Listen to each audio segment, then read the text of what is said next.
Le prix Trajectoire Métiers d'Art est attribué à Romane Dubourg-Gratia de l'entreprise Un Souffle de Passion, située à Bayonne, dans les Pyrénées-Atlantiques. Bravo.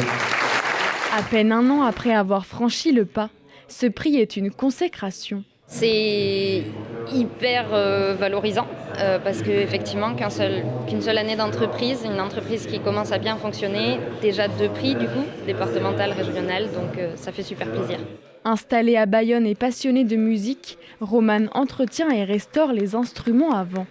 Un temps coiffeuse, la jeune femme s'est lancée dans l'artisanat d'art l'année dernière, une aventure audacieuse malgré les nombreuses difficultés que rencontre la filière. On fait avec, il n'y a pas de choix. Donc on fait avec, on fait ce qu'on peut, on se bat pour survivre, on se bat pour travailler. Et moi je suis quand même dans un domaine très spécifique qui est la réparation.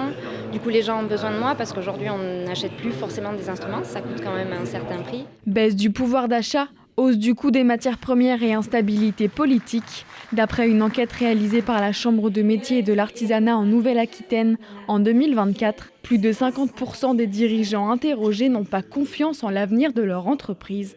Mais pour Christophe, artisan boucher en Haute-Vienne depuis plus de 30 ans, il faut garder le cap.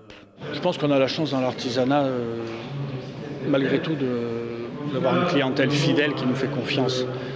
Beaucoup plus que dans les grands circuits. J'ai traversé plusieurs crises, la vache folle de 1996. Je m'étais beaucoup inquiété finalement. Non, les gens étaient revenus un peu chez l'artisan. Au 1er janvier 2025, la région comptait plus de 155 000 entreprises artisanales, soit une baisse de près de 11% par rapport à 2024.